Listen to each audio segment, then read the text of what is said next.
Work વગરની plane સાડીનું collection આપણે ઘણા ટાઈમ પહેલા આ ટાઈપનું મૂક્યું હતું. ઘણા કસ્ટમરોની હજી પણ રિક્વાયરમેન્ટ એવી છે કે આની અંદર આપણે વર્ક કરવું છે, પ્રિન્ટ કરવું છે, એની સાડી લાવો.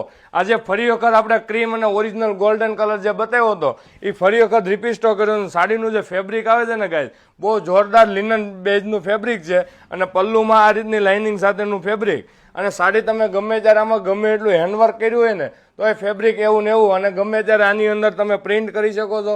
અને કાંઈ ન ગમે ને ખાલી સાડી તમે પ્લેન અને કોન્ટ્રાસ્ટ બ્લાઉઝ સાથે પહેરો ને તો પણ સાડીનો લુક એટલો આપે ને એવી આ ડિઝાઇન. તમને પહેલી જ નજરમાં આ સાડી સિમ્પલ લાગવાની છે, પણ આની અંદર તમે વર્ક બનાવો ને પ્રિન્ટ કરાવો ને તો આ સાડીનો લુક કંઈક અલગ જ હોય. અને કાંઈ ન કરો ને આની સાથે કોન્ટ્રાસ્ટ બ્લાઉઝ પહેરી લો તો સાડીમાં કાંઈ ઘટવાનું નથી. ને ફરી વખત ડિઝાઇનના રિપીટ સ્ટોક કર્યો છે અને સાડીનો ફૂલ ક્વોન્ટિટી સ્ટોક આવ્યો છે.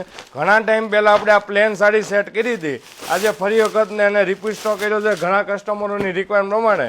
અને એકદમ લો રેન્જમાં સાડી મૂકી છે, પણ જેને સારું અને પ્રીમિયમ ફેબ્રિક પહેરવું છે ને એના માટે ખાસ છે. બાકી પ્લેન તો ઘણી સાડીઓમાં આવતા હોય છે, પણ આ પ્લેનનું કપડું એટલે જોરદાર ફેબ્રિક રહેવાનું છે. ને હવે જેને સિંગલ પીસ ઘરે બેઠા જોઈએ છે અથવા શોરૂમ પર આ કલેક્શન જોઈએ છે તો હવે લેવાનું ભૂલાય નહીં. બાકી એકદમ સોફ્ટ અને ગમે એટલું આની અંદર હેન્ડવર્ક કરો પણ ફિનિશિંગ એટલું જોરદાર બેસે કે તમે હેવી સાડીઓ જે લ્યો છો ને હેન્ડવર્કની એવી જ આ સાડી બનવાની છે. અને આની અંદર તમે પ્રિન્ટ કરો તો પણ એટલો જ લુક આવે. તો આવું નવું કલેક્શન જોવા માટે અમારા પેજને ફોલો કરો. Thank you.